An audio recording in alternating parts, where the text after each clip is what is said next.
Halo semuanya, ketemu lagi sama aku Salma di episode 2 kali ini. Aku pengen sharing mengenai cara belajar yang efektif. Nah, kenapa aku pengen sharing tentang itu? Karena sebenarnya selama ini itu ada yang miss dari kita itu sekolah di pendidikan, yaitu kita tuh nggak pernah diajarin gimana sih cara belajar yang efektif untuk kita pakai, tapi kita hanya disuruh untuk kamu tuh harus bisa ini, kamu tuh harus menguasai ini itu gitu.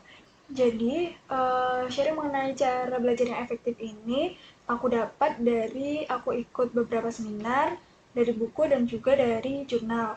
Dan jadi nanti jurnalnya akan aku taruh di deskripsi, jadi kalau kalian pengen baca ada buktinya atau enggak itu ada gitu ya. Jadi kalau di Harvard University mereka itu selalu mengajarkan dulu kepada mahasiswa barunya gimana sih cara belajar yang efektif sebelum mereka itu mulai kuliah.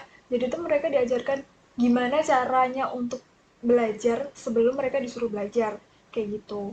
Nah, jadi sebenarnya aku juga sedang ambil skripsi tentang ini. Nah, dari beberapa jurnal yang aku dapat, itu ada beberapa yang namanya cara belajar atau teknik belajar. Nah, ini akan aku input di sini. Nah, beberapa di antaranya tuh kita tahu banget ya, yaitu ada kayak membaca ulang, ngestabiloin atau garis bawahin, terus ada dengan latihan soal, ada dengan kuis, seperti itu. Nah, sedangkan cara belajar yang paling banyak dipakai oleh siswa itu adalah cara belajar yang paling mudah, yaitu dengan membaca ulang dan juga menstabilo atau menggarisbawahi.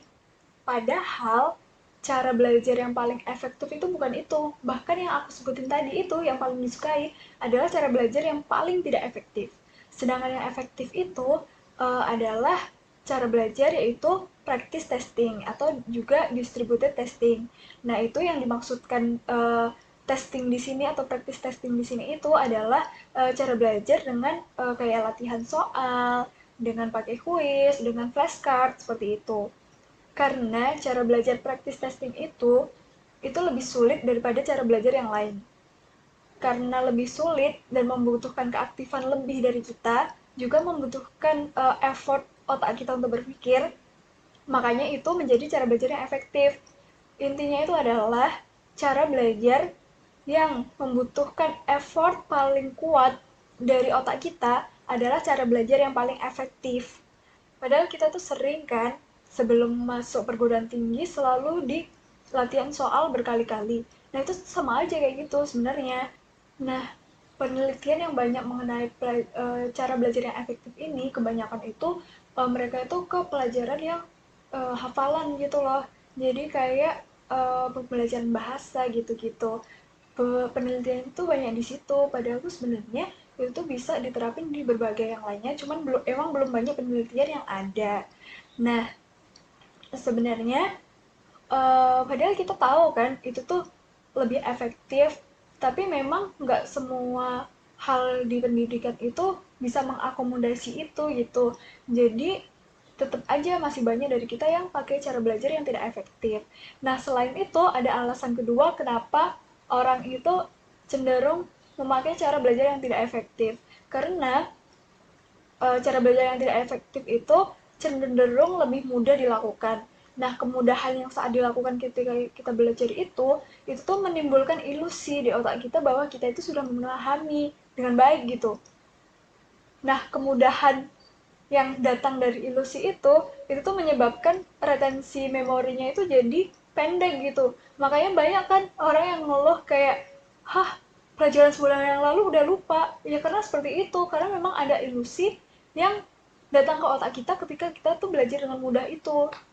Jadi perlu diingat-ingat aja, intinya adalah belajar dengan effort otak yang lebih itu adalah cara belajar yang paling efektif. Jadi semakin berat otak kita berpikir, maka retensi memorinya itu akan semakin panjang.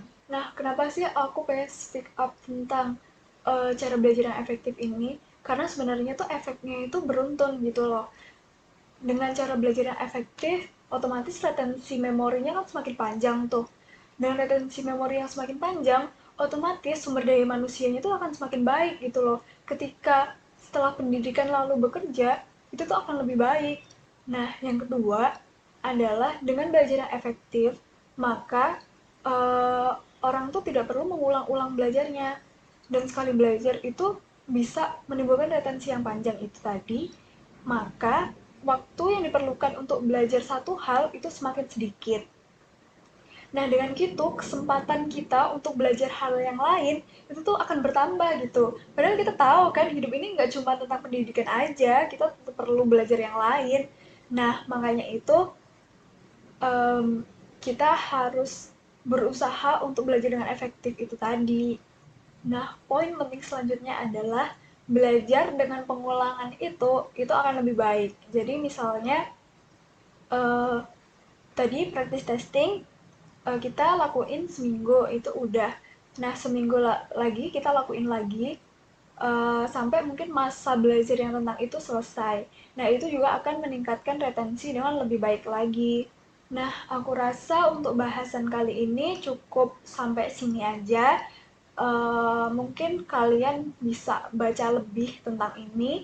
Oke, semoga konten ini bisa bermanfaat untuk teman-teman semuanya. Mungkin bisa di-sharing juga. Siapa tahu orang lain tuh juga butuh tentang cara belajar yang efektif ini. Terima kasih.